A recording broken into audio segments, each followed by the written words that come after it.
Welcome back to Cheating Tales Lab. We're incredibly grateful for your support. Before we begin today's tale, tell us, which city or country are you joining us from? We love connecting with our global audience. Now, let's dive into today's story. Chapter 1. Shattered Homecoming. Marine Sergeant James Morrison gripped his military-issued duffel bag, his knuckles white against the worn canvas. The familiar weight of his combat uniform felt foreign now as he stood motionless on his driveway.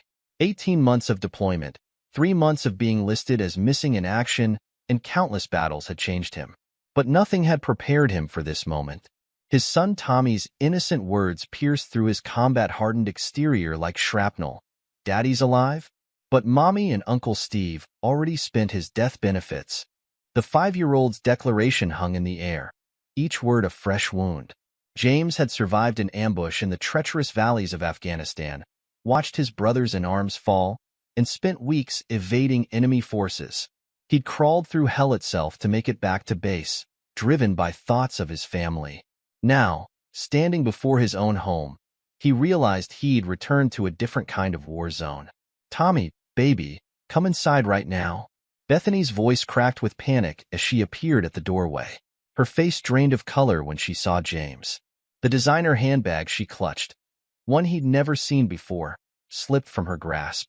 "Hello, Beth," James said, his voice carrying the weight of mountains he'd crossed to get here. "Surprised to see your dead husband?"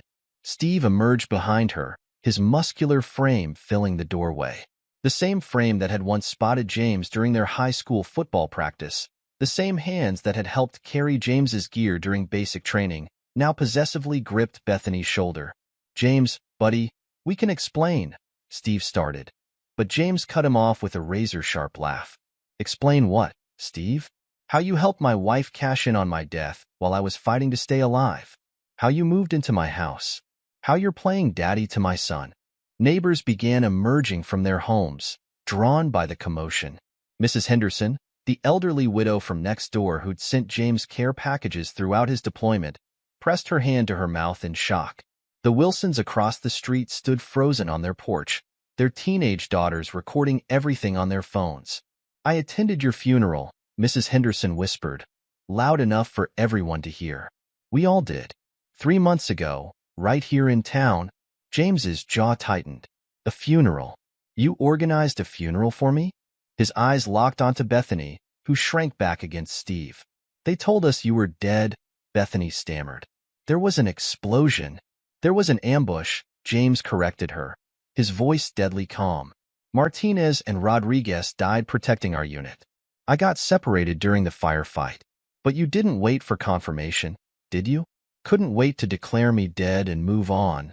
Tommy wiggled free from Bethany's grasp and ran toward James. Steve moved to stop him, but James's warning glare froze him in place. The boy crashed into his father's legs, wrapping his arms around them. "Daddy, look what I drew." Tommy pulled a crumpled paper from his pocket. "It's you as an angel in heaven." James knelt down, coming face to face with his son. The drawing showed a stick figure in uniform, complete with crude wings and a halo. In the background, 3 smaller figures held hands, labeled Mommy, Tommy, and Daddy Steve. "It's beautiful, buddy," James managed, his throat tight. He looked up at Steve, who had the decency to look away. "When did you start calling him Daddy Steve?" "After the funeral," Tommy replied innocently. "Mommy said you were in heaven watching over us, and Uncle Steve would take care of us now. We went to Disney World." James stood slowly, his son's drawing crumpled in his fist. "Disney World? That must have been expensive." "James, please." Bethany stepped forward, her designer shoes clicking against the driveway. "We thought you were dead." The military confirmed it. "We were grieving." "Grieving?" James's laugh was harsh enough to make several neighbors flinch. "Is that what you call spending my death benefits on luxury vacations? Nice shoes, by the way. Italian leather?" Steve moved between them, hands raised in a placating gesture. "Brother, let's talk about this inside." "Brother?" James's voice dropped to a dangerous whisper. "You were my brother, my best friend since high school. I trusted you to look after my family if anything happened to me. Instead, You waited for the first opportunity to take everything I had. More neighbors had gathered, forming a loose circle around the unfolding drama. James recognized faces from backyard barbecues and community events, people who had celebrated holidays with him, who had supported his family during deployments. Now they watched in horrified fascination as his world crumbled. Did you know? James addressed the crowd, his voice carrying across the manicured lawns. Did you all watch my so-called best friend move in on my wife while I was fighting for my life? Mrs. Henderson stepped forward, her aged face lined with grief and guilt. They were careful at first, she said softly, meeting when they thought no one was watching. But we saw. God help us, we saw. Helen, don't, Bethany pleaded. But Mrs. Henderson continued. They started being more open about it after the military declared you missing in action.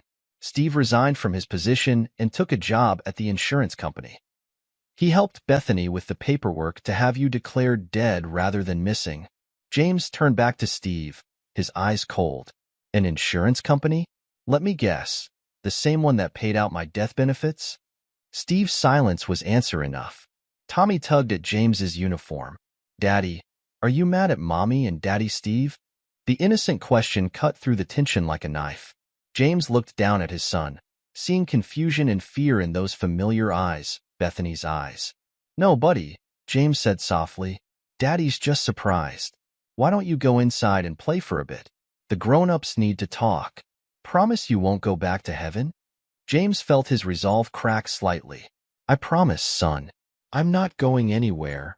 Mrs. Wilson stepped forward, offering to take Tommy inside her house. James nodded gratefully, watching as his son skipped away, oblivious to the storm brewing. Once Tommy was out of earshot, James turned back to Bethany and Steve. How much was I worth to you? How much did you collect for my convenient death? 400,000, Steve admitted, his professional mask slipping. The policy paid out quickly because of my connections. Your connections, James repeated.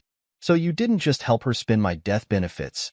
You helped expedite my death certificate. Tell me, Steve, did you already have your eye on my wife when you took that insurance job? It wasn't like that, Bethany protested. We were both grieving. Stop saying that, James roared, causing several neighbors to step back. You weren't grieving. You were profiting. How long, Beth? How long were you two planning this? The silence that followed was deafening. Steve's hand found Bethany's, and James watched as years of friendship and trust crumbled in that simple gesture. Get out of my house, James said quietly. This isn't your house anymore, Steve replied, finding his courage. Legally, everything transferred to Bethany when you were declared dead. We've already consulted lawyers. Of course you have. James stepped closer, his combat training evident in his fluid movement. You planned everything perfectly, didn't you? The quick death certificate, the insurance payout, the legal transfer of assets. Tell me, did you help her pick out her funeral outfit too? James, please, Bethany begged. Think about Tommy. He's been through so much already. Because of you. James's voice cracked like a whip. You let our son believe his father was dead. You let him draw pictures of me in heaven while you paraded around with my best friend. You used my death benefits to take him to Disney World. The gathered neighbors murmured, many turning away in shame. Mrs. Henderson approached James, her arthritic hand touching his arm gently. You can stay with me, James, she offered. My guest room is always ready for you. It has been since the funeral. I never believed you were gone. James nodded, his throat tight with emotion he refused to show. Thank you, Mrs. Henderson. I'll get my lawyers to contact you both, he addressed Bethany and Steve. Every penny of that death benefit will be repaid. And Beth, I'm coming for custody of my son. You can't, Bethany started, but James cut her off. I can, and I will. You declared me dead for money. You let our son believe I was dead for money. Now you'll learn what it really costs to betray a Marine. James turned to leave, then paused. One more thing, Steve. Remember that motto we had in high school? Brothers for life? Steve nodded stiffly. You died in Afghanistan with me. The Steve Russell I knew would never betray his brother like this. Remember that when you're lying in my bed tonight. As James walked away, followed by Mrs. Henderson, He heard Bethany collapse into sobs behind him. The neighbors dispersed quickly, leaving the couple alone in their ill-gotten gains. In Mrs. Henderson's guest room that night, James sat on the edge of the bed, surrounded by the same floral wallpaper he remembered from childhood visits. The old woman had always been like a grandmother to him, sneaking him cookies and telling him stories about his father, who'd served in Vietnam. They planned it all, Mrs. Henderson said softly, setting a cup of coffee on the nightstand. I watched them, James. I saw Steve visiting more and more frequently during your deployment. I saw them meeting in the park, at cafes, always with excuses about helping Bethany with paperwork or checking on Tommy. Why didn't anyone say anything? Who would we tell? Bethany controlled all your communications during deployment. And once you were declared missing, she trailed off. They moved fast after that. Steve already knew which forms to file, which officials to contact. It was like watching a play where everyone knew their parts except you. James stared into his coffee, seeing his reflection in the dark liquid. I survived that ambush thinking about them. About coming home. Rodriguez died covering me so I could make it to safety. Martinez took a bullet pushing me out of the kill zone. My brothers died helping me get back to my family, and all the while, my family was betraying me. Mrs. Henderson sat beside him, her weathered hand covering his. Then live for them, James. Live for Rodriguez and Martinez. Live for Tommy. But most importantly, live for justice. James looked at his elderly neighbor, seeing the steel beneath her grand motherly exterior. Justice? I've lived long enough to know that karma doesn't always work on its own schedule, she said firmly. Sometimes it needs a helping hand. Those two played a long game to take everything from you. Maybe it's time to play your own game. For the first time since returning home, James felt a spark of something beyond anger. A purpose. A mission. They tried to erase me, he said quietly. Declared me dead. Spent my death benefits. Turned my son against me. They thought they could just write me out of my own life. So write yourself back in, Mrs. Henderson replied. But this time, make sure the ending serves justice.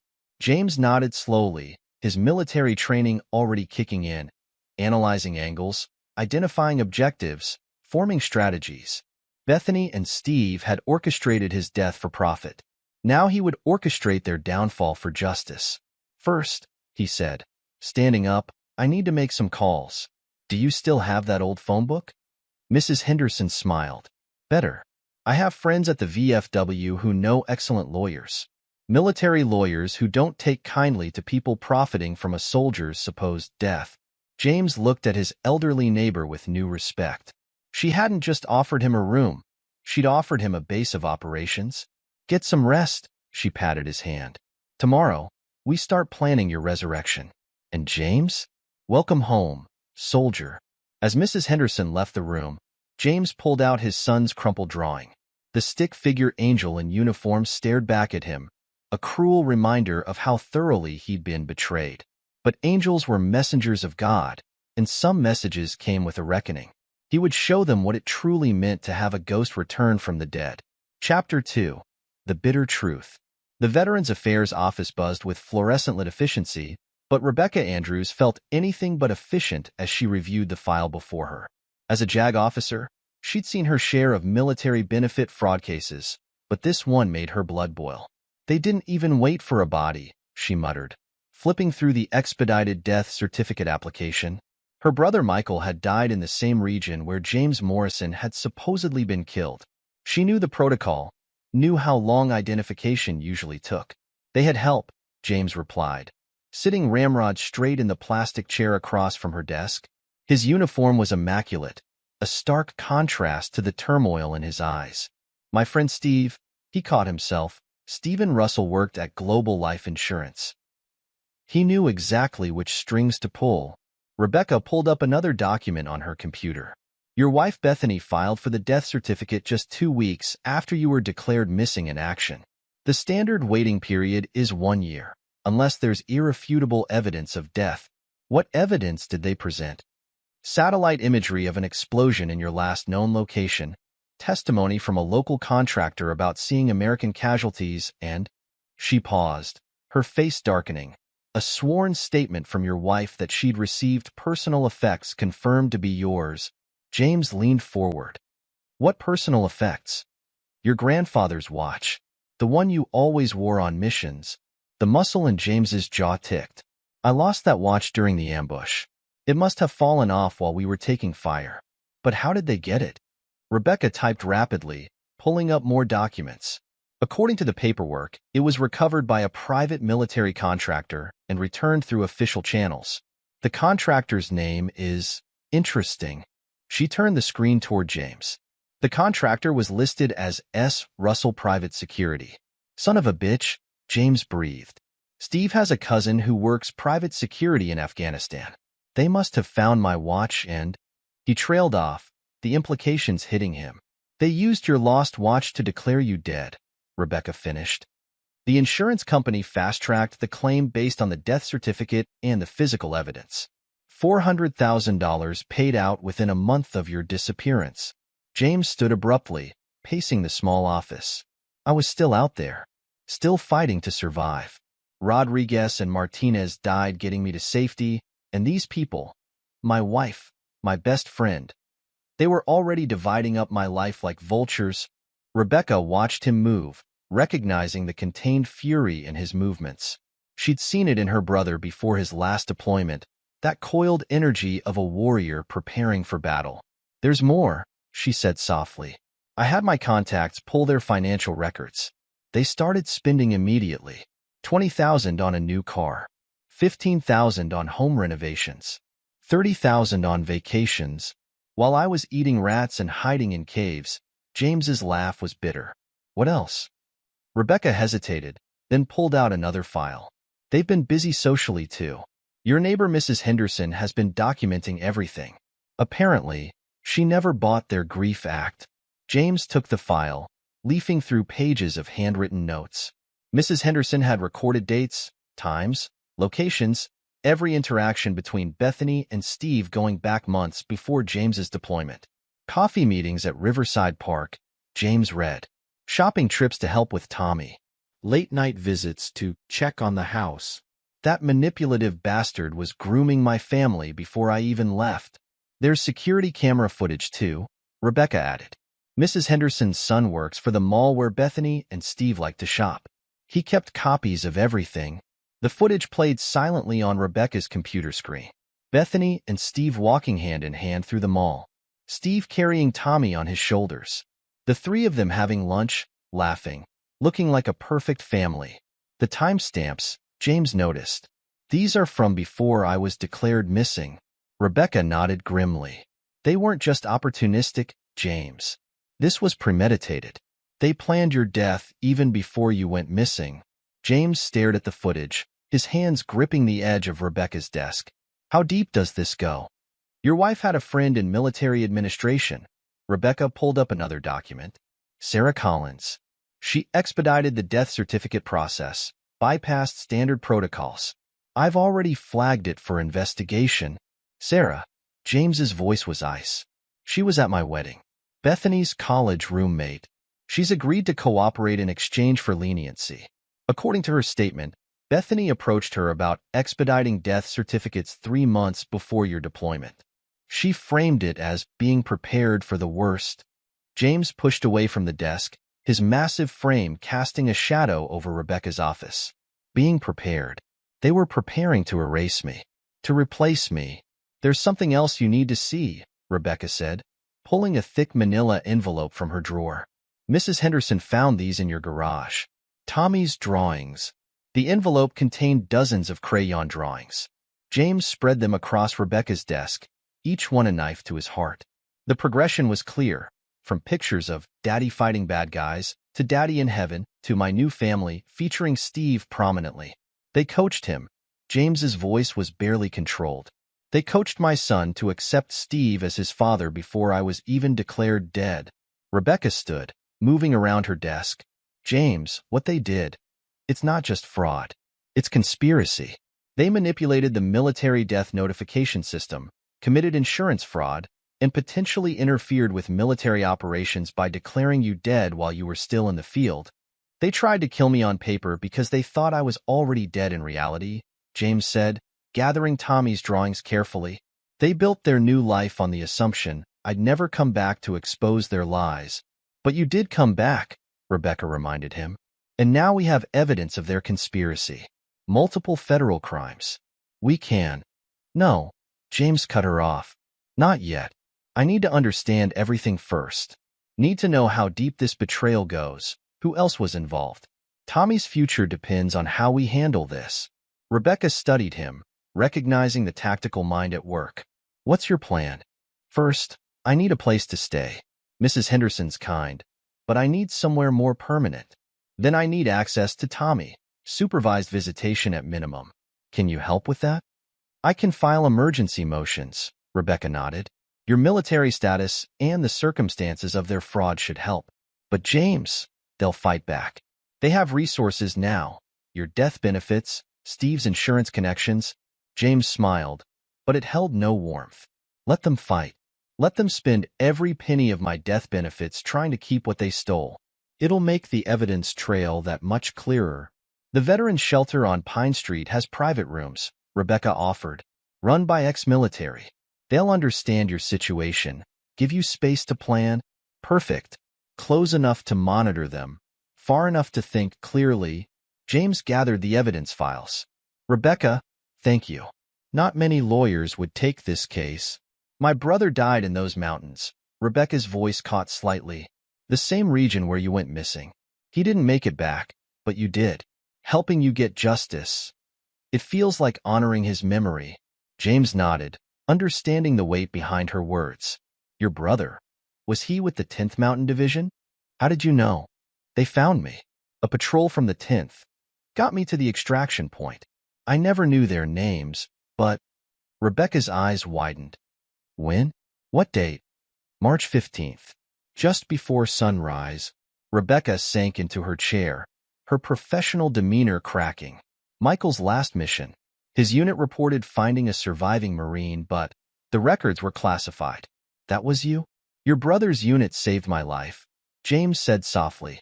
Gave me a chance to come home and expose these lies. I owe him a debt I can never repay. Then repay it by getting justice. Rebecca straightened, her resolve strengthened, not just for yourself, but for every soldier who trusts their family to be faithful, their friends to be loyal. James gathered the evidence files, his mind already formulating plans. I will. But first, I need to secure Tommy's future. Everything else is secondary. One step at a time, Rebecca agreed. I'll file the emergency motions today. You focus on settling in at the shelter, establishing a routine. We'll need to show the court you can provide stability. They won't see me coming, James said, pausing at the door. They think they killed the old James Morrison, the trusting friend, the loving husband. Maybe they did. But they're about to meet the man who crawled out of those mountains. Rebecca watched him leave, then turned to her computer. She had motions to file, evidence to document, and a conspiracy to unravel. James Morrison had survived the mountains of Afghanistan only to find a different kind of war waiting at home. She would make sure he had the legal weapons to fight it. Chapter 3. A Father's Promise. The veteran shelter on Pine Street lived up to its reputation. James's small room was Spartan but private, and the other residents respected his space. Most importantly, it put him within walking distance of Tommy's school. Your son's a good kid, Frank Martinez said, sliding a coffee across the shelter's kitchen table. The former FBI agent now volunteered at the shelter, helping veterans navigate civilian life. Watched him at the playground yesterday. He's got your bearing. James nodded, hands wrapped around the warm cup. He's all I have left. Everything else they took, the house, the money, the life we built. I can let go. But not Tommy. You've got more than you think. Frank pulled out a notebook. Been making some calls. Steve Russell's position at Global Life Insurance? Created specifically for him, right after your deployment. Salaries way above industry standard for his experience level. Someone greased the wheels.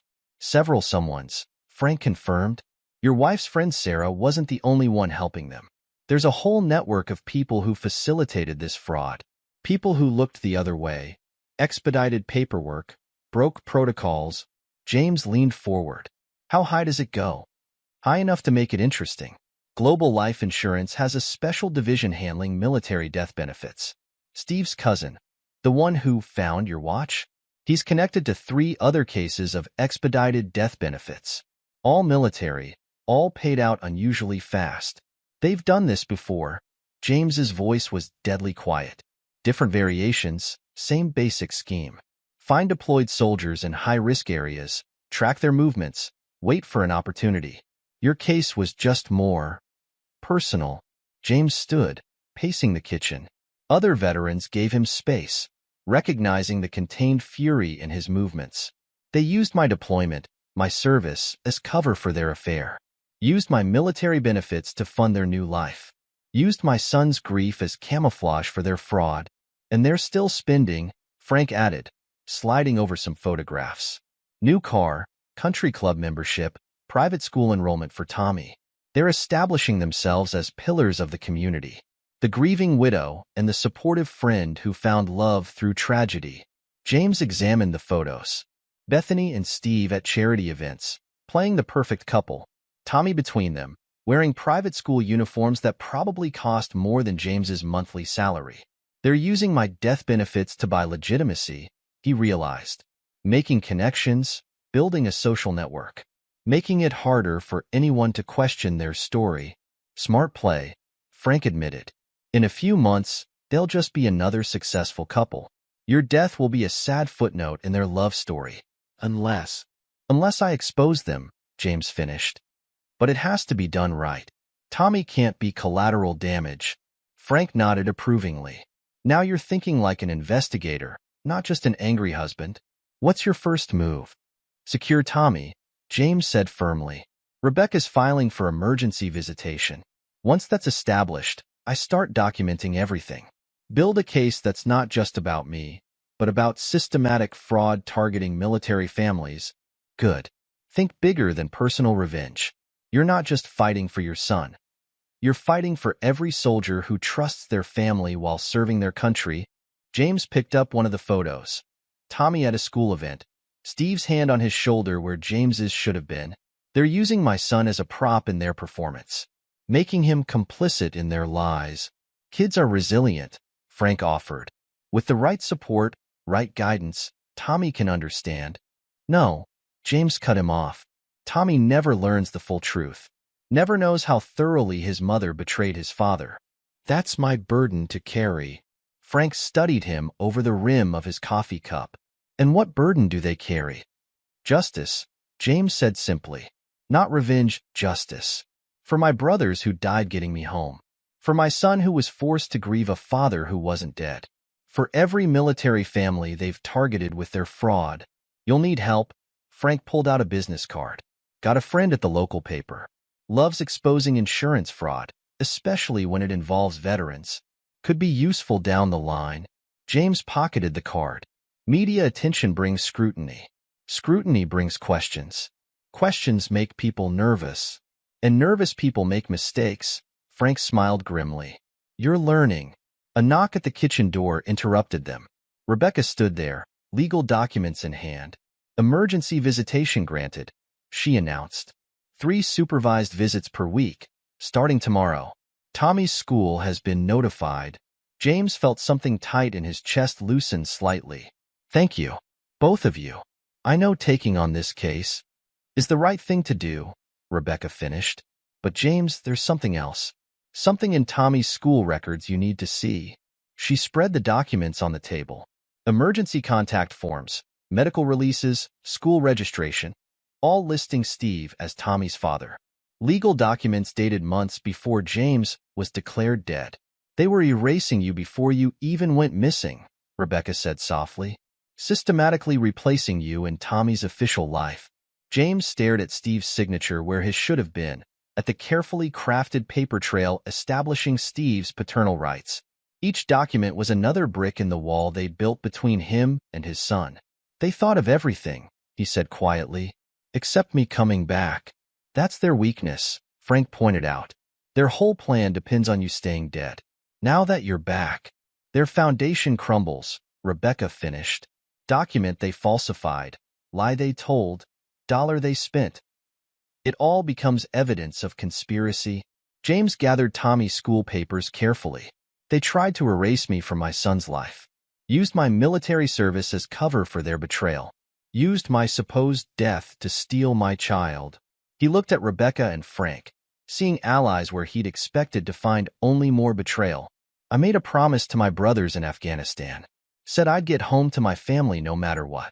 Now I'm making a new promise to expose every lie, betrayal, person who helped them profit from my service.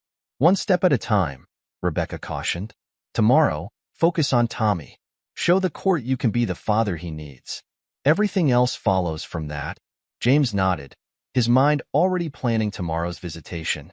He'd focus on Tommy, yes, but he'd also start laying the groundwork for what was to come. Bethany and Steve had played a long game, thinking they had forever to perfect their lies. They were about to learn that forever wasn't as long as they thought. In his room that night, James spread Tommy's drawings across his bed. The progression from Daddy at War to Daddy in Heaven to our new family told the story of his erasure.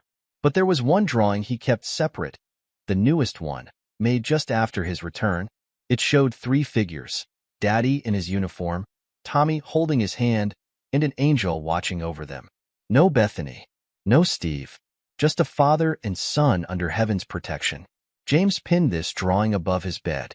Tomorrow he'd start rebuilding his relationship with Tommy. And while he did, Bethany and Steve would learn that some soldiers refused to stay buried, some ghosts refused to rest, and some betrayals carried a cost no death benefit could cover. They had tried to write him out of his own life. Now he would show them the true meaning of resurrection. Chapter 4. Building the Trap. James Morrison sat in Frank Martinez's office at the local community college, reviewing surveillance photos spread across the weathered desk. 6 months had passed since his return, and each day had been dedicated to documenting, planning, and building his case against Bethany and Steve. Your wife and Steve just closed on a vacation property in the Outer Banks, Frank said, sliding over a property deed. $2.1 million. Way above their reported income, even with your death benefits. They're getting cocky, James replied, his voice carrying the cold precision of a sniper calculating distance. Making bigger moves, taking bigger risks. That's not all. Frank pulled up his laptop. Steve's been promoted twice at Global Life Insurance. He's now handling all military death benefit claims for the East Coast region. James leaned forward, his massive frame making the office chair creak. How many claims has he processed? 12 in the past 6 months. All fast-tracked, all paid out within weeks of notification. 3 of them involved his cousin's private security firm, finding evidence of death. They're expanding their operation, James concluded, using my case as a template. Military spouses desperate for closure, willing to accept any evidence that their loved ones are gone. Frank nodded grimly. Your case gave them confidence. They proved they could fake a death, collect the benefits, and build a new life without consequences. Now they're helping others do the same. For a fee, I assume? 20% of each payout, according to their offshore accounts. Frank pushed over more documents. They're building an empire on dead soldiers' money. James stood, moving to the window overlooking the college campus. Students hurried between classes, their lives untouched by the corruption he was uncovering. They're not just stealing money anymore. They're stealing closure from military families, making it impossible for real MIAs to come home. Because if too many soldiers return from the dead, their whole scheme collapses, James finished. Each successful fraud makes the next one easier to sell. Each dead soldier who stays dead validates their operation. A knock at the door interrupted them. Rebecca entered, carrying a thick legal folder. Court update on Tommy's visitation schedule. You've been granted additional time. 4 days a week now, including overnight stays on weekends. James turned from the window. How did Bethany take it? She tried playing the grieving widow who remarried for her son's stability. The judge wasn't impressed, especially after seeing the timeline of her relationship with Steve. And Tommy? Rebecca's face softened slightly. He's thriving in your visits. His teachers report he's more engaged, more confident. The court-appointed psychologist recommended expanding your custody rights. Speaking of Tommy, Frank interjected, he has a t-ball game this afternoon. Steve usually coaches, right? James checked his watch. He does. Makes a big show of being the perfect father figure. Might be worth attending, Frank suggested. Keep up appearances while we build our case. Show the court you're making an effort. James nodded, though his jaw tightened at the thought of watching Steve play father to his son. The past 6 months had been an exercise in controlled fury, each interaction with Bethany and Steve carefully measured to project defeat and resignation. They think I'm broken, James said, gathering the documents. A shell-shocked veteran who can barely function. Too damaged by war to fight for his rights. Rebecca smiled grimly. That's because they don't know what you did in those mountains. How long you survived. How far you went to make it home. No, James agreed, they don't. They see what I want them to see. A man going through the motions, following court orders, accepting his new reality. Frank locked the evidence in his desk. Keep playing that role. Let them think they've won. The more confident they get, the more mistakes they'll make, James finished.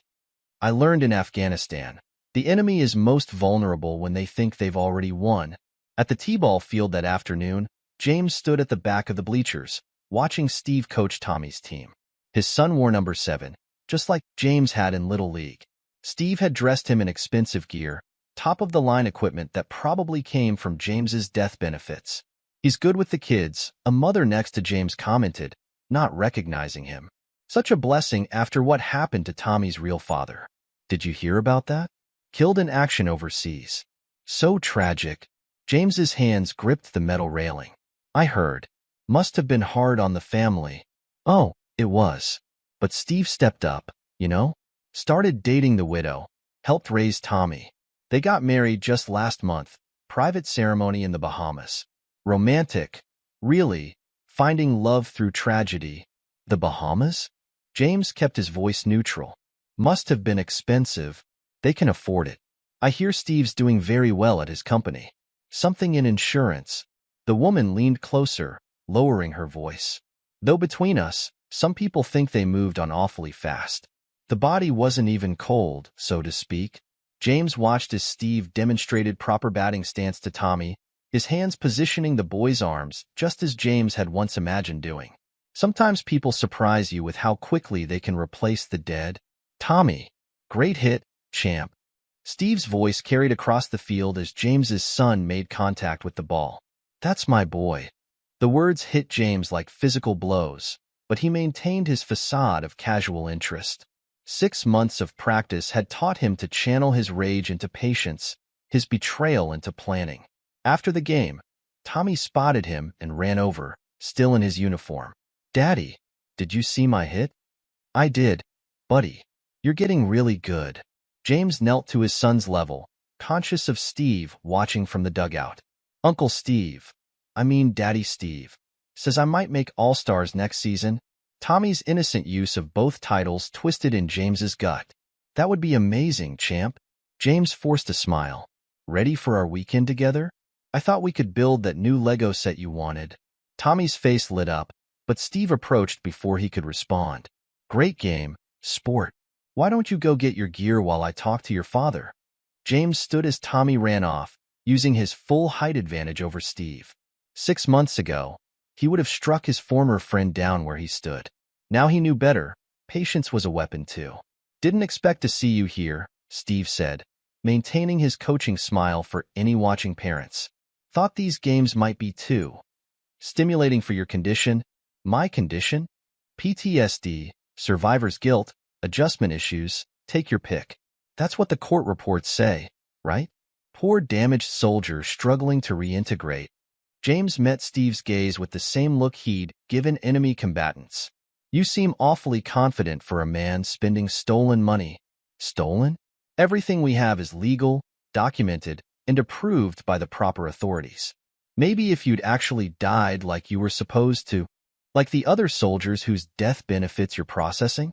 James watched satisfaction flicker across Steve's face. Yeah, I know about those.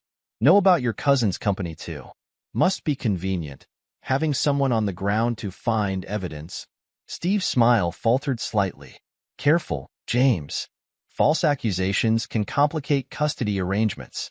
Wouldn't want Tommy to suffer because his father's war trauma is making him paranoid. You're right, James agreed mildly. Trauma can do strange things to a man. Make him obsessive, detail-oriented. Make him document everything, just to be sure he's not imagining things. Before Steve could respond, Tommy returned with his gear. Ready, Daddy. Have him back by 6 on Sunday, Steve said, his coach's smile back in place. And James? Try to keep the war stories to a minimum. They give him nightmares. James watched Steve walk away, remembering how they'd once been brothers in all but blood. Now each interaction was combat, probing for weaknesses, testing defenses, laying groundwork for the final assault. Can we get ice cream? Tommy asked, pulling James from his thoughts. Of course, buddy. But first, I want to hear all about your game. Tell me about that hit. As they walked to the car, James listened to his son's excited chatter while his mind processed the new intelligence. Steve's arrogance confirmed Frank's assessment. They were expanding their operation, using James's death as proof their scheme worked. They thought they'd broken him, reduced him to supervised visits and careful interactions. They didn't realize each visitation was reconnaissance, each interaction intelligence gathering. In Afghanistan, James had learned that survival sometimes meant playing dead until the perfect moment to strike. Tommy's weekend visitations became James's anchor, the foundation around which he built his plans. They spent hours building Lego sets, each brick a moment reclaimed from Steve's attempts to replace him. James taught Tommy to fish, to throw a proper spiral, to solve math problems, marking his territory as a father while gathering evidence of Bethany and Steve's expanding fraud. In his small apartment, funded by his military pension, James maintained his facade of struggling veteran. But behind that mask, he was building a case that would destroy not just Bethany and Steve, but their entire network of fraud and betrayal. They had tried to bury him, not realizing he would grow stronger in the dark. Chapter 5. The Hidden Hand. The promotion letter arrived on Steve's desk on a Tuesday morning, printed on Global Life Insurance letterhead. Regional Director of Military Benefits, a position created specifically for him, with a salary that made his eyes widen. Congratulations are in order, his supervisor beamed. Your innovative approaches to military death claims have caught the attention of the board. They're particularly impressed with how quickly you process these sensitive cases. Steve leaned back in his leather chair, satisfaction warming his chest. The corner office, the luxury car, the vacation home, all pieces of the perfect life he'd built on James's supposed death. Now this promotion would let him expand their operation beyond the East Coast. What Steve didn't know was that James watched through the office's glass walls, dressed in maintenance coveralls as he emptied trash bins. The promotion letter had come from a printing company owned by one of Frank's FBI contacts. The board's attention had been directed by carefully placed recommendations from James's growing network of veterans and military families. Everything's in place, James reported later that evening, meeting Rebecca in a quiet diner far from their usual haunts. Steve took the bait. The promotion gives him access to all military death benefit claims nationwide. Rebecca sipped her coffee, reviewing the documents James had gathered. He's getting sloppy. These latest claims. The patterns are obvious if you know what to look for. Same evidence collection company, same expedited processing, same offshore account structures. Pride makes men careless, James quoted, remembering his grandfather's words. Each successful fraud makes them bolder. Speaking of bold, Rebecca pushed over a country club application. This came across my desk. Apparently, Steve and Bethany have been recommended for membership by several prominent members. James allowed himself a small smile. Frank's connections coming through. Nothing makes people talk like shared tea times and cocktail parties. You're playing a dangerous game, James. If they realize you're orchestrating their success, they won't. James cut her off. Their egos won't let them see it. Each victory confirms their belief that they're untouchable. Rebecca studied him across the table. 6 months of pursuing justice had hardened James, transformed his raw fury into cold calculation. And Tommy? How's he handling all this? He needs stability, James replied, his voice softening slightly.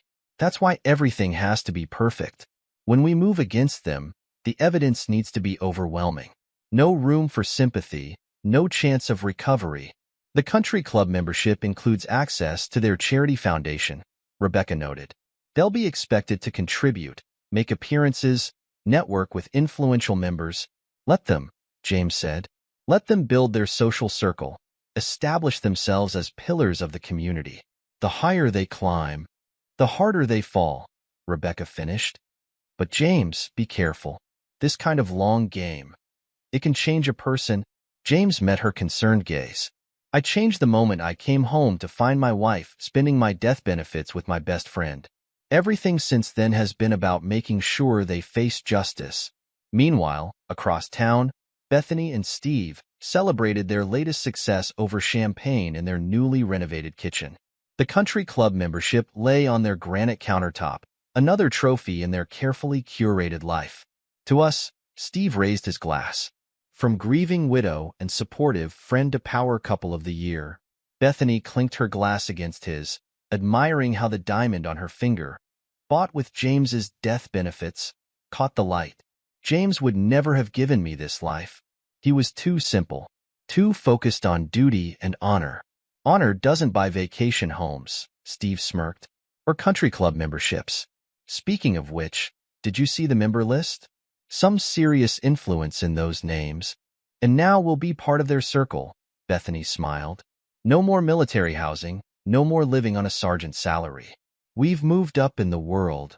Neither of them noticed the small device under their kitchen cabinet, planted during a routine pest inspection.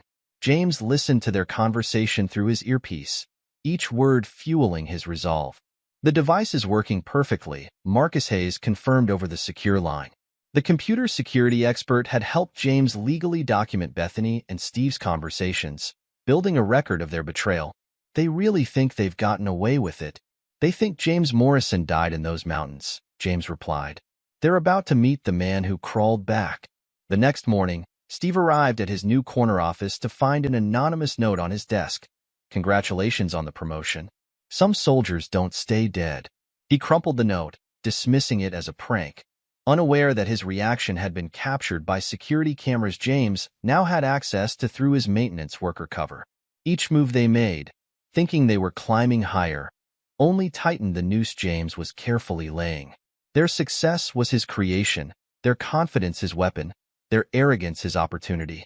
They had tried to erase James Morrison the soldier. Now they would face James Morrison the hunter. Chapter 6. Pieces in Motion. Summer faded into fall, painting Virginia in burnt oranges and deep reds. James's network grew like spreading roots, each connection carefully cultivated through Frank's contacts and Rebecca's legal channels. Marcus Hayes sat in his cybersecurity office, multiple monitors displaying Bethany and Steve's digital footprint. They're not even trying to hide anymore, he reported to James via secured line. Social media posts about charity events, photos of Tommy at private school functions, vacation pictures from the Outer Banks property. They're building their legacy, James replied, watching a live feed of Steve's office. Creating a narrative of the grieving family who found happiness through tragedy, while processing more fraudulent death benefits, Marcus added. 5 new cases this month alone, all fast-tracked, all involving Steve's cousin's security firm finding conclusive evidence in active combat zones. How many families? 17 total since your case. Over 6 million in fraudulent claims. Marcus's voice hardened. They're using your story to convince other spouses to accept death certificates without bodies. Your death is their proof the system works. James absorbed this information with cold fury. Each fraudulent claim represented a family denied closure, a soldier erased for profit. Keep tracking the money. I want to know where each dollar lands. Already on it. They're getting bold with the transfers too. Offshore accounts, shell companies, all registered through Steve's new corporate connections. A notification pinged on Marcus's screen. Heads up, Tommy's asking questions at school. His teacher reported he's been drawing pictures of you in uniform, but not as an angel anymore. James leaned forward. What kind of pictures? You in your dress blues, standing at attention. Steve's in the background, behind bars. Marcus sent the image file. Kids are more perceptive than we give them credit for. He knows something's coming, James mused. Children sense changes before adults do. Speaking of changes, Marcus typed rapidly, bringing up new documents. Bethany's been meeting with a divorce lawyer. High-powered firm, specializes in military pensions and benefits. This was new information. James's mind calculated possibilities, angles, threats. She's preparing an escape route. Smart move on her part. If Steve's operation gets exposed, she claims ignorance, files for divorce, keeps her share of the money. James completed the thought. She didn't just betray me as a wife. She betrayed Tommy as a mother. There's something else. Marcus hesitated. She's been looking into private schools. International ones. James's voice turned Arctic. She's planning to run with Tommy. Costa Rica. They have a lax extradition policy and several elite private schools that cater to wealthy expatriates. Marcus brought up travel websites from Bethany's search history. She's been researching property there too. Like hell, James snarled. Get me everything. School applications, property inquiries, all of it. And Marcus? Thank you. For everything. They took advantage of my own divorce, Marcus replied simply. Used it to hide assets, manipulate the system. This is personal for all of us. Later that evening, James met with Rebecca in her office, sharing Marcus's findings. The JAG officer studied the documents with growing concern. She's laying groundwork, Rebecca concluded. If Steve's operation gets exposed, she presents herself as another victim. Files for divorce, claims she was manipulated. Takes Tommy somewhere safe to recover from the trauma. Using my son as a shield. James's voice carried deadly intent. Again. We need to accelerate our timeline, Rebecca advised. Before she can move Tommy out of jurisdiction. No, James stood, pacing the office. We stick to the plan. Push them toward bigger risks, more public exposure. Let them dig their graves deeper. While watching Tommy like a hawk, Rebecca added, I'll have the court add travel restrictions to your custody agreement. No international trips without both parents' consent. James nodded, then paused at a noise outside. Tommy stood in the hallway, clutching his backpack. The boys' weekend visitation had started early. The school called, Tommy explained. Mommy and Daddy Steve had a charity event. James and Rebecca exchanged glances. Another piece of evidence, child neglect, documented by school officials. Come here, buddy. James opened his arms. Tommy ran into them, burying his face in his father's chest. How about we grab dinner and you can tell me about your day? As they left Rebecca's office, James's mind worked multiple angles. Bethany's escape plans, Steve's expanding fraud operation, Tommy's growing awareness. All pieces moving on the board. At a quiet diner, over burgers and fries, Tommy looked up from his meal. Daddy? Are you going to make Daddy Steve go away? James studied his son carefully. What makes you ask that, champ? I heard Mommy talking on the phone. She said you're watching them, that you're going to ruin everything. Tommy pushed his fries around. She wants us to go on a big trip, but she said we can't tell you. How do you feel about that, buddy? Tommy's lower lip trembled. I don't want to go away. I want to stay with you. Daddy Steve isn't. He's not. Not what, Tommy? Not real, Tommy whispered. He pretends, but he's not like you. He doesn't know the special handshake, or how to make monster voices for bedtime stories, or anything real. James reached across the table, gripping his son's small hand. I promise you, Tommy, no one's taking you anywhere. You're staying right here with me. Even if Mommy cries, she cries a lot now. When she thinks I'm sleeping, even then, James confirmed. Sometimes grown-ups make bad choices, and then they have to deal with what happens after. But none of that is your fault, okay? Tommy nodded, then brightened. Can we work on my science project this weekend? It's about soldiers' honor code. James smiled, genuine warmth breaking through his tactical mindset. Of course we can. Tell me more about it. While Tommy chattered about his project, James's phone buzzed. A text from Frank. Steve took the bait. He's applying for access to West Coast military death benefits. Board meeting next week. Another piece sliding into place. Steve's greed would be his undoing, his ambition the rope for his hanging. But first, James had a science project to help with, a son to protect, and a network to coordinate. The next week passed in careful movements. James maintained his facade of struggling veteran during custody exchanges, letting Bethany and Steve see what they expected. A broken man focused only on his visitation rights. Meanwhile, his network expanded.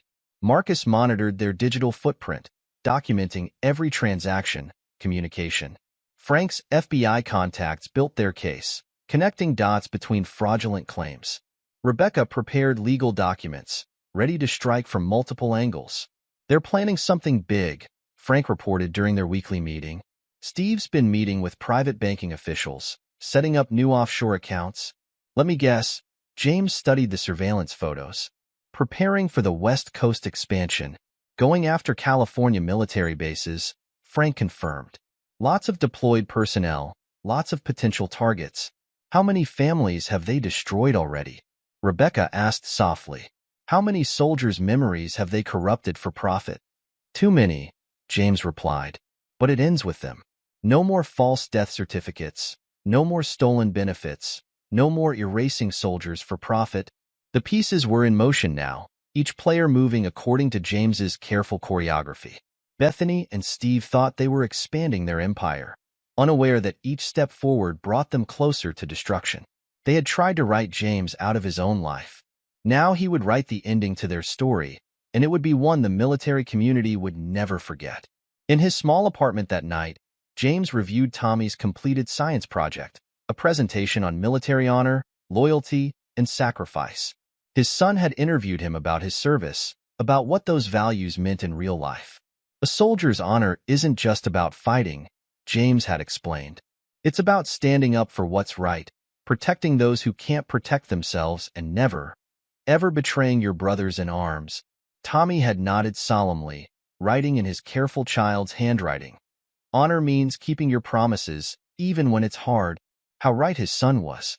James had promised his brothers in Afghanistan he'd make it home. He'd kept that promise. Now he had new promises to keep, to Tommy, to the families Steve and Bethany had defrauded, to the memory of every soldier they'd erased for profit. The long game was approaching its endgame. Each piece was positioned, each trap set, each escape route blocked. Bethany's plans for escape, Steve's dreams of expansion, their carefully constructed facade of legitimacy, all would crumble when the time was right.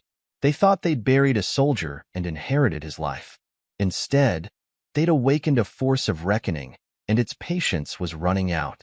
Fall was giving way to winter, and with it, the final phase of James's plan would begin. But that was a story for another act. For now, he had his son's project to finish, his network to maintain, and his enemies to watch as they climbed higher, unaware of how far they would fall. Chapter 7. The Gathering Storm.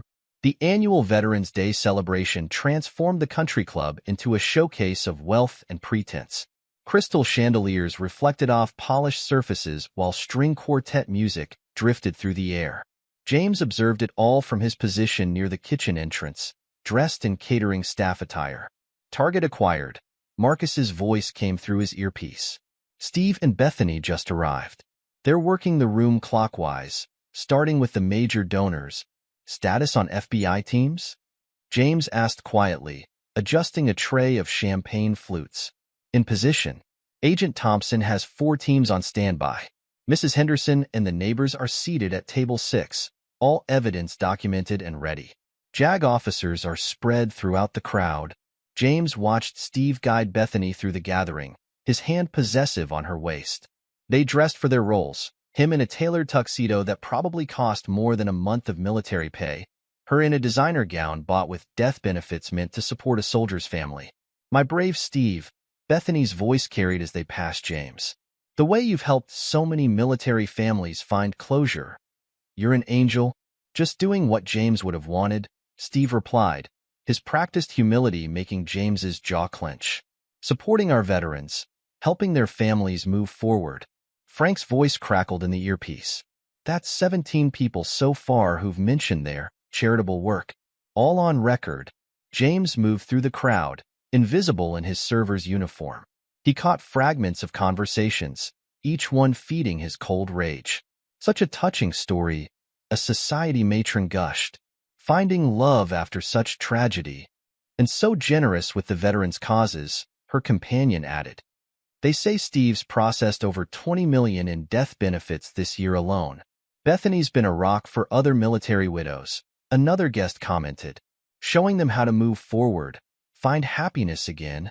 Time check. Rebecca's voice joined the communications. Auction starts in 30 minutes. All evidence packets are in place at the FBI command post. James positioned himself near the stage where Steve and Bethany would soon make their grand gesture, bidding on a luxury vacation package, making a show of their success while other military families struggled with loss. Tommy's latest drawing burned in James's pocket. The boy had given it to him that morning, a picture of his father in dress blues, standing tall while stick figures and handcuffs represented the bad people who lied. You're going to make them pay, right, Daddy? Tommy had asked. For all the lies? Yes, son, James had promised. Tonight, everyone learns the truth. Now he watched Steve take the microphone, ready to address the gathered elite. Bethany stood beside him, playing her role as the supportive wife who'd found love through tragedy. Distinguished guests, Steve began, his insurance executive charm in full force. We gather tonight not just to raise funds, but to honor those who've made the ultimate sacrifice. As someone who's worked closely with military families, who's helped them find closure and move forward, James noted the FBI agents moving into position, their formal attire blending perfectly with the crowd.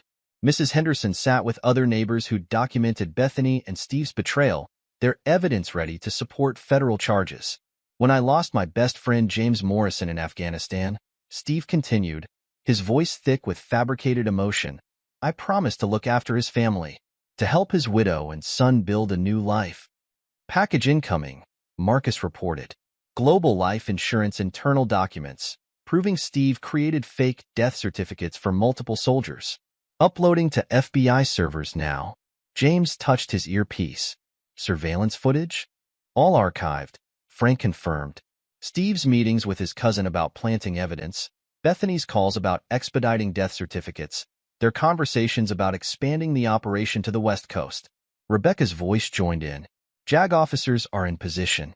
Military fraud documentation is ironclad. James watched Steve raise his auction paddle, bidding on the vacation package. The perfect moment approached, the fraudulent couple at the height of their performance, surrounded by the society they'd manipulated. For our final item, the auctioneer announced, a luxury getaway to the French Riviera, including private jet service and accommodations at. Steve's paddle rose again and again, making a show of his wealth. Bethany clutched his arm, playing the adoring wife, both of them basking in their apparent triumph. Sold, the auctioneer declared. To Mr. and Mrs. Russell for $120,000. Applause filled the room. Steve raised his champagne glass in victory, Bethany beaming beside him. The moment had come. James nodded to Frank, who signaled the FBI teams. As Steve prepared to make his acceptance speech, federal agents emerged from the crowd. Stephen Russell, Agent Thompson's voice cut through the applause. You're under arrest for conspiracy to commit insurance fraud, falsification of military death certificates, and misappropriation of military death benefits. The champagne glass slipped from Steve's hand, shattering on the stage. Bethany's perfectly made-up face froze in shock as another agent approached her with handcuffs. What is this? Steve demanded, his executive confidence cracking. There must be some mistake. No mistake, James said, stepping forward and removing his server's jacket to reveal his marine dress uniform underneath. Medals from his combat service gleamed under the chandelier lights as he took the microphone. The only mistake was thinking you could steal a soldier's life and never face consequences.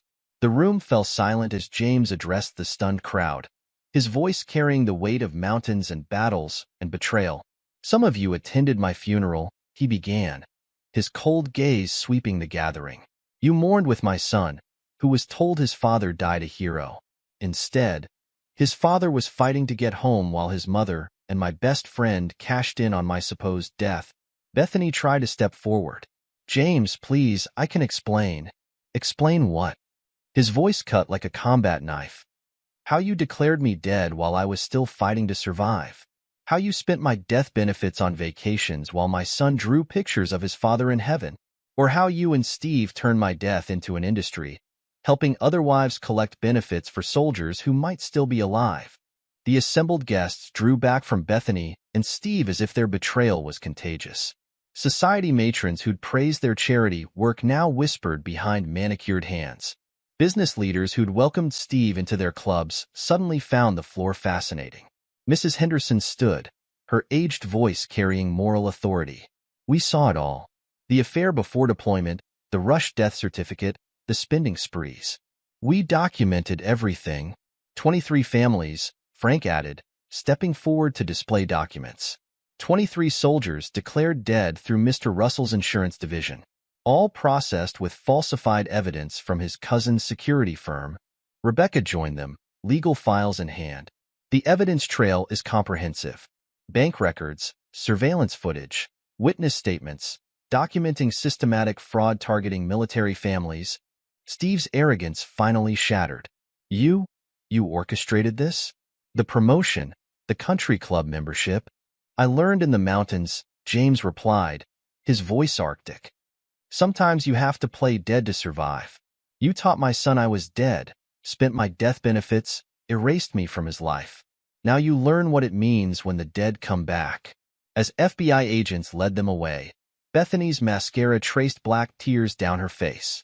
Their social circle parted like water, no one willing to meet their eyes or acknowledge their pleas. James, Steve tried one last time. Brother, please. My brothers died in Afghanistan. James cut him off. Martinez and Rodriguez gave their lives helping me get home. You died the moment you betrayed me. The Steve Russell I knew wouldn't steal from dead soldiers. The gathered crowd watched in stunned silence as handcuffs clicked into place. The perfect couple, the charitable pillars of society, revealed as frauds who profited from soldiers' sacrifices. Mrs. Henderson approached James, patting his arm. Your father would be proud, son. He didn't raise a man who'd let betrayal go unpunished. James nodded, thinking of Tommy's drawing. His son would learn that justice might take time, but it always arrived. That a Marine's honor wasn't just about fighting battles, but about standing up for truth no matter the cost. The reckoning had begun, but it was far from over. Chapter 8. The Fall. The country club ballroom transformed into a crime scene. FBI agents collected evidence while shell-shocked guests provided statements.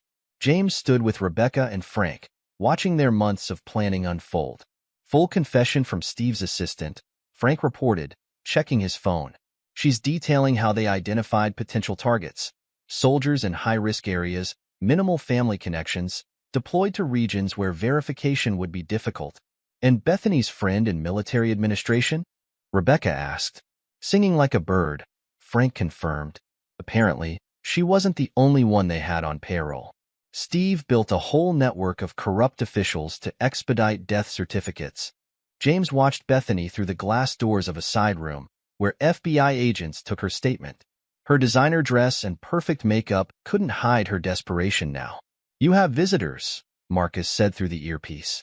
Tommy's teacher is here with him. She got worried when Bethany didn't pick him up from the after-school program. James turned as his son ran into the ballroom, still in his school clothes. Tommy stopped short, taking in the FBI jackets, the handcuffs, his mother's tears. Daddy? Tommy's voice wavered. Did you catch the bad people? James knelt to his son's level. Yes, buddy. Remember how we talked about telling the truth, about keeping promises? Tommy nodded solemnly. You promised you'd make things right. That's what we did tonight. Sometimes adults make bad choices, and then they have to face consequences. Like when Mommy and Daddy Steve spent your heaven money? James hugged his son close, shielding him from the sight of his mother being processed by federal agents. Exactly. But you don't have to worry about any of that anymore. You're staying with me now. Forever? Tommy's eyes lit up. No more switching houses? Forever, James confirmed. We'll get your own room set up, exactly how you want it. Rebecca approached carefully. James, we need your statement for the record. Anne. She hesitated. Bethany's asking to speak with you. James stood, keeping his hand on Tommy's shoulder. Take my son to the security office? I don't want him to see this part. After Tommy left with Rebecca, James entered the side room where Bethany waited. Her mascara-stained face tried to summon tears that wouldn't come. "How long?" she demanded. "How long have you been planning this?" "Since the day I came home to find you declared me dead for profit." James's voice held no emotion. "Everything since then, Steve's promotion, the country club membership, the social connections, all designed to make you feel safe while we built the case." "It wasn't supposed to be like this," Bethany protested. "When they told us about the explosion—" "You didn't wait for confirmation," James cut her off. "You didn't wait because you and Steve already had plans. The affair started before my deployment, didn't it?" Her silence was answer enough. "We found the travel receipts," James continued. "Hotel meetings while I was in pre-deployment training. Restaurant charges when you were supposed to be at grief counseling. You weren't just opportunistic. You planned my death before I even left." "I never meant to get caught," James finished. "You meant for me to stay dead in those mountains. Meant for Steve to replace me in Tommy's life. Meant to spend my death benefits on your new beginning." Bethany's facade cracked completely. "What's going to happen now?" "Now? You face federal charges for conspiracy and fraud. The death benefits get repaid from your seized assets. Tommy stays with me, where he'll learn about honor and truth instead of lies and betrayal. You can't take my son." James leaned forward, his combat-hardened voice dropping to a whisper. "I'm not taking him. You lost him the moment you taught him his father was dead. The moment you let another man claim him while spending money meant to support my child. I'll fight you," Bethany threatened weakly. "I have rights." "Rights?" James laughed without humor. "You declared me dead while I was missing in action. Used faked evidence to collect benefits. Let our son believe I was gone forever. Your rights ended the moment you betrayed your family for money." He stood, straightening his uniform. "Enjoy the prison visits with Steve. I'm sure you can swap stories about all the military families you defrauded together." As he left, Bethany called out one last time. "I did love you once." James didn't turn back. "No. You loved what I represented. Stable military income, death benefits, a convenient absence while you built your escape plan. But you never loved me. If you had, you wouldn't have erased me from my son's life." The door closed on Bethany's sobs. Outside, FBI agents continued gathering evidence, documenting the extent of the fraud. Steve sat in handcuffs, his executive confidence replaced by the hollow look of a man watching his empire crumble. "Final count," Frank reported, joining James. "Over $30 million in fraudulent death benefits. 23 families affected. Steve's cousin is being picked up in Afghanistan right now. Turns out he was planting false evidence in active combat zones." "The other families?" James asked. "Being notified. Some of their soldiers might still be alive, listed as MIA. We're reopening those cases, challenging the death certificates." Rebecca appeared with Tommy, who clutched a new drawing. "Look, Daddy. I drew us in our new house." James studied the crayon artwork, 2 stick figures, father and son, standing together under a bright sun. No angels, no heaven, no replacement father figure. Just truth, finally restored. "It's perfect, buddy," James said, tucking the drawing into his uniform pocket. "Let's go home." As they left the country club, James heard Steve being read his rights, heard Bethany's pleas for leniency. But those sounds meant nothing now. He had his son, had his justice, had his truth restored. They had tried to bury him in those mountains. Instead, he'd returned to bury their lies. Chapter 9. Justice Served. The federal courthouse buzzed with tension as the judge prepared to deliver sentencing. 6 months of trials had exposed the full scope of Steve and Bethany's operation, a network of fraud that had preyed on military families across the country.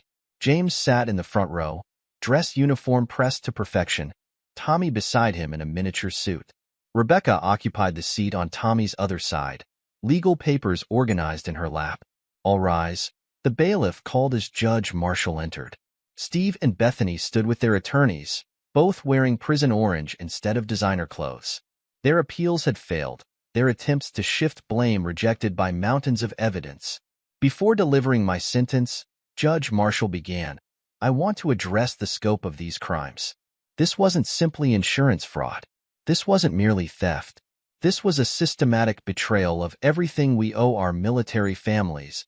The judge fixed Steve with a stern gaze. Mr. Russell, you abused your position at Global Life Insurance to create a network of fraud targeting our most vulnerable military families. You exploited grieving spouses, manipulated the system meant to support them, and profited from uncertainty about our missing soldiers. Steve stared at the floor, unable to meet the judge's eyes. And you, Mrs. Russell, formerly Mrs. Morrison, the judge continued, you didn't just participate in this fraud. You provided the template, showing other spouses how to declare their missing husbands dead for profit. You spent death benefits meant for your son on luxuries while he drew pictures of his father in heaven. Bethany tried to turn toward Tommy, but James shifted, blocking her view of their son. The evidence is overwhelming, Judge Marshall declared. Bank records, surveillance footage, witness testimony, all painting a picture of calculated, continuing fraud. This court sentences Stephen Russell to 25 years in federal prison for conspiracy, fraud, and criminal exploitation of military benefits. Steve's shoulders slumped as his attorney gripped his arm. Additionally, Bethany Russell is sentenced to 15 years for her role in the conspiracy. All assets purchased with fraudulent death benefits will be seized and returned to the affected families. The judge paused, removing her glasses. But perhaps the most severe punishment is this. You stole more than money. You stole faith from military families. You corrupted a system meant to honor sacrifice.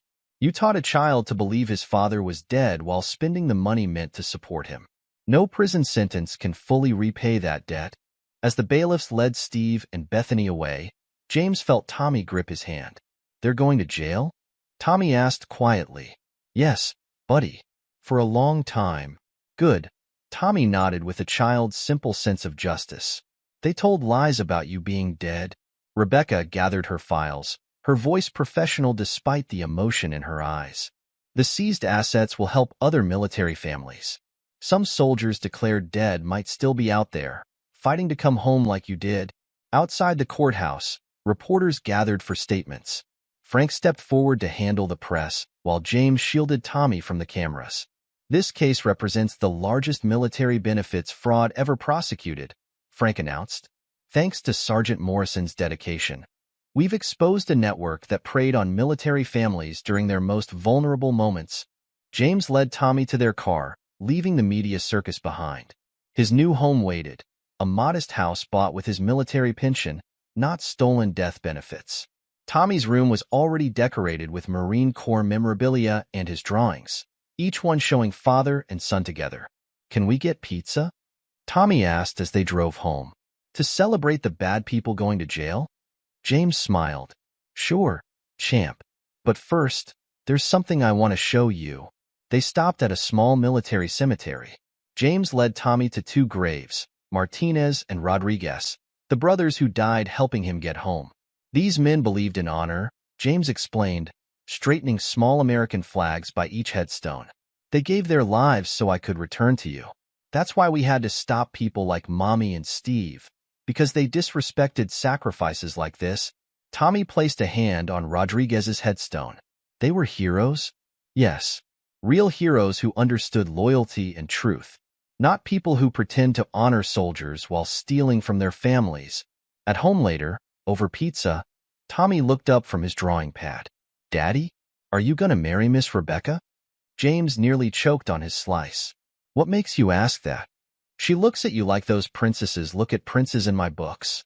And she helped catch the bad people. It's complicated, buddy. Grown-ups always say that. Tommy rolled his eyes with childhood wisdom. But she makes you smile. Real smiles. Not the pretend ones you used when you were tricking Mommy and Steve. Before James could respond, the doorbell rang. Rebecca stood outside, holding case files.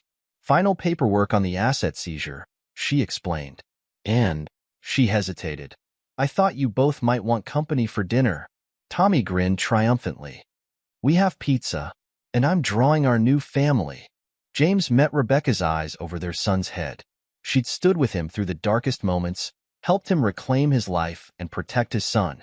Maybe Tommy's innocent observation wasn't so complicated after all. Would you like to stay? James asked. Rebecca's smile was answer enough. One year after his return from the mountains, James stood in his backyard, watching Tommy play with Rebecca's niece. The sound of children's laughter had replaced the echo of betrayal. Was it worth it? Rebecca asked softly, joining him. James thought about Bethany and Steve in prison, their empire of lies destroyed. He thought about the other military families receiving justice, about the seized assets helping soldiers' children. Most importantly, he thought about Tommy's renewed trust, about the nights they spent talking about honor and truth. Justice isn't about worth, he replied. It's about showing the world that some things are still sacred, that loyalty matters, that truth prevails. Tommy ran over, waving his latest drawing. No angels, no lies, no fake fathers, just a family built on honor and truth. James Morrison hadn't just survived, he had triumphed. His revenge wasn't just punishment, it was restoration. He had restored his son's faith, restored his own sense of justice, and perhaps most importantly, restored hope for others who had been betrayed. The community had learned a powerful lesson. Sometimes the dead do come back, and when they do, they bring with them a reckoning that no amount of stolen money can prevent. In the end, James kept the promise he'd made while fighting through those mountains. He made it home to his family. Not the family that betrayed him, but the one he built from the ashes of their lies. A son who knew the value of truth, a woman who understood sacrifice, and a legacy of justice that would protect other military families from similar betrayals. They had tried to bury him, to erase his existence for profit. Instead, he had risen to expose their corruption and restore honor to the system they'd exploited. In doing so, he proved that some soldiers refuse to die, some lies refuse to stand, and some betrayals carry a cost that no prison sentence can fully repay. Epilogue. 10 years later. The United States Military Academy at West Point buzzed with excitement as families gathered for Parents' Weekend. Among them, retired Marine Sergeant James Morrison stood tall in his dress blues, watching his 15-year-old son Tommy lead the freshman drill team demonstration. "He moves just like you," Rebecca Morrison said, squeezing her husband's hand. Their wedding bands caught the autumn sunlight. Same precision, same focus. James nodded, pride evident in his bearing as Tommy executed perfect commands. The young cadet had grown into a striking combination of his father's strength and his stepmother's intelligence. More importantly, he'd grown up understanding the true meaning of honor. Major Andrews, a passing officer, saluted Rebecca, who returned it with practiced ease. After the successful prosecution of the military benefits fraud case, she'd been promoted rapidly within the JAG Corps, eventually heading a new division dedicated to preventing exploitation of military families. "The Thompson case files are ready for review, ma'am," her aide reported, handing over a tablet. 3 more fraudulent death benefit claims identified through the Morrison Protocol. The Morrison Protocol, named after James's case, had become standard procedure for verifying military death benefits. Every claim now underwent rigorous verification, with special attention paid to missing and action cases. The system Steve and Bethany had exploited was now a fortress against similar fraud. "Dad." Tommy jogged over after the demonstration, his uniform immaculate. "Did you see the new maneuvers we added?" "Perfect execution, son." James clasped his boy's shoulder. "Your grandfather would have been proud." Tommy beamed at the mention of his grandfather, the Vietnam veteran. Though he'd never met him, the stories of 3 generations of Morrison military service had helped shape his character. "Mrs. Henderson sent another care package," Tommy reported. "She still makes the best cookies in Virginia." The elderly neighbor had become Tommy's honorary grandmother, her unwavering support during the dark days of betrayal earning her a permanent place in their family. Now in her 80s, she still sent monthly packages to her West Point cadet. Speaking of Virginia, Rebecca interjected, "Frank's task force made another arrest yesterday. Remember Steve's cousin, the one who planted false evidence in Afghanistan?" James's expression hardened slightly. "He got out last year, didn't he? Tried rebuilding the old network," Rebecca explained. "Frank caught him before he could file a single false claim." The Morrison Protocol flagged his first attempt. Frank Martinez had transformed his FBI experience and connections into a specialized task force, hunting down military benefits fraud across the country. His team had become legendary in law enforcement circles, with a 100% conviction rate. Marcus called. Tommy added. He's speaking at next week's cybersecurity seminar. Asked if I want to learn some new encryption techniques. Marcus Hayes had parlayed his role in exposing the fraud into a successful cybersecurity consulting firm specializing in protecting military family benefits. He'd become Tommy's unofficial tech mentor, teaching him to use technology ethically and defensively. How's the history project coming along? James asked as they walked toward the campus cafe. The one about military honor codes? Actually, Tommy hesitated. I wanted to talk to you about that. I'm writing about your case, how you exposed the fraud and changed the system. Professor Phillips says it could be published in the Academy Journal. James stopped walking. You sure you want to dig into all that? People need to know, Dad. Not just about the fraud, but about how you fought back.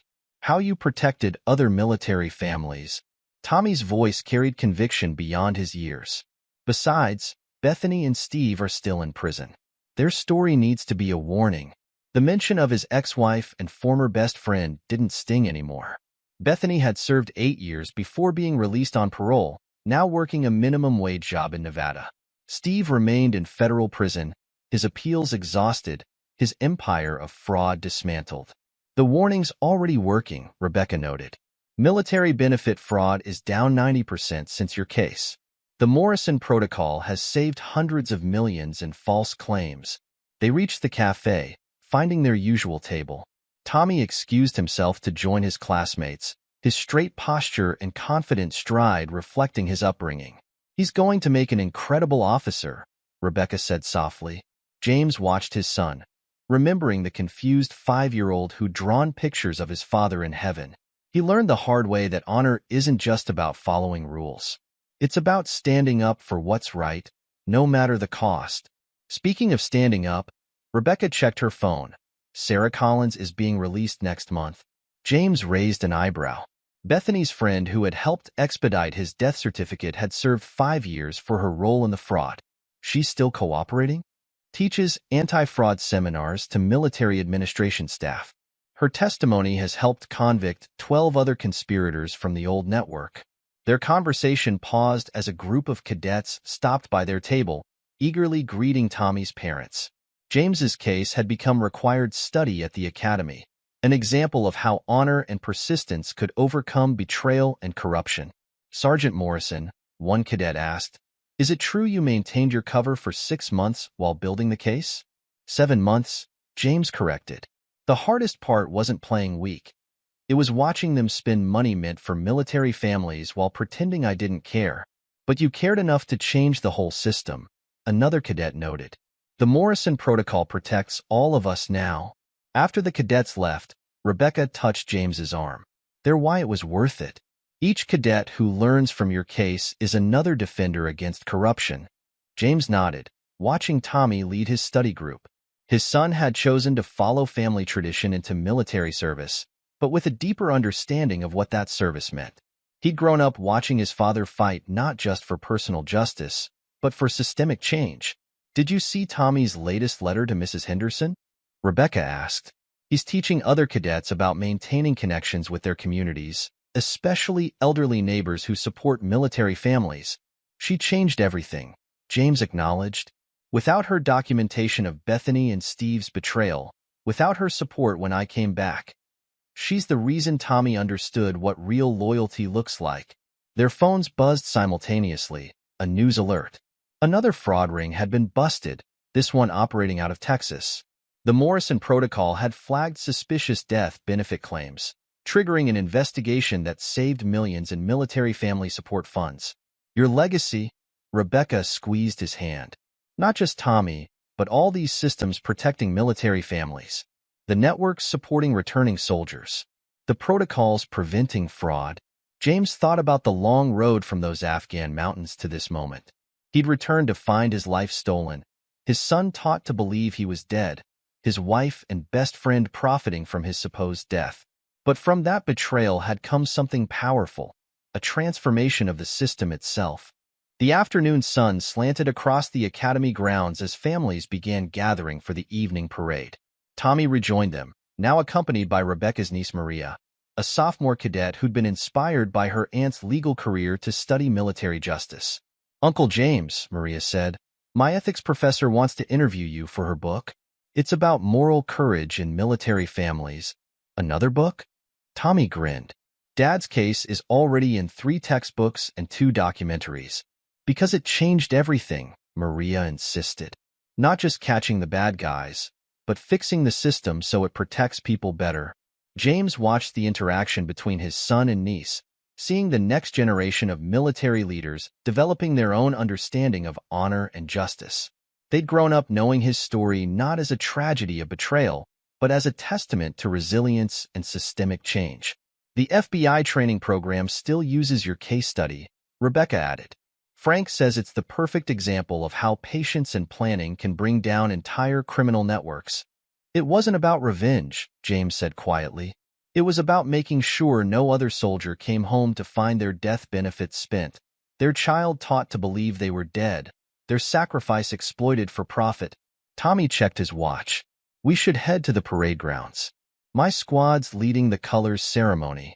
As they walked across the academy grounds, James reflected on the decade since his return from Afghanistan.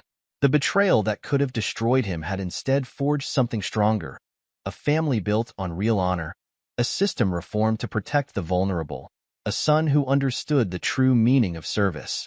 The evening parade began, hundreds of cadets in perfect formation. Tommy stood at attention, his bearing reflecting both his father's strength and his own developing character. In the stands, James and Rebecca sat with other proud parents, their shared work protecting military families now extending into a new generation. Later that night, in their hotel room, Rebecca reviewed case files while James read Tommy's history project draft.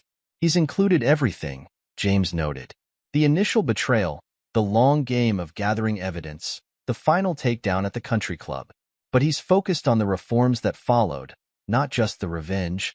"Because that's your real legacy," Rebecca set aside her tablet. "Not just exposing one fraud, but changing how we protect military families. The Morrison Protocol, the enhanced verification systems, the support networks, they'll outlast all of us." James thought about Bethany and Steve, still paying for their crimes. Their betrayal had been personal, but his response had transformed an entire system. Now, a decade later, military families were safer, benefits more secure, and his son was part of the next generation ensuring that protection continued. Tommy's final paragraph summed it up perfectly. "My father's story isn't just about a soldier who came back from the dead to expose fraud. It's about how one man's fight for justice became a shield protecting thousands of military families. The betrayal he faced led to reforms that will guard soldiers' families for generations to come. That's the true meaning of honor. Not just standing up for yourself, but standing up for all those who serve." The next morning, watching Tommy march with his unit, James realized his son had captured the essence of their journey. The betrayal had been personal, but the justice had become universal. From the ashes of lies had risen not just a restored family, but a transformed system. They had tried to bury him, to erase his existence for profit. Instead, he had built a legacy of protection and reform that would outlive any attempt at betrayal. The dead had not only come back, they had changed the world they returned to, ensuring that such betrayals would never again go unchallenged or unpunished. The Morrison Protocol stood as his testament. Tommy carried his example, and military families across the nation slept safer knowing that the system now protected their sacrifices. In the end, that was worth more than any revenge. It was justice that would echo through generations. The cadets' marching footsteps echoed across the parade ground, a rhythm like heartbeats, like justice, like honor preserved and protected. James Morrison watched his son among them, knowing that his fight had ensured these young leaders would serve in a world better guarded against betrayal. They had tried to erase him from his son's life. Instead, he had written his principles into the very systems protecting military families, ensuring that honor and justice would stand guard long after his own battles were done. This is where our story comes to an end. Share your thoughts in the comments section. Thanks for your time. If you enjoy this story, please subscribe to this channel. Click on the video you see on the screen, and I will see you there.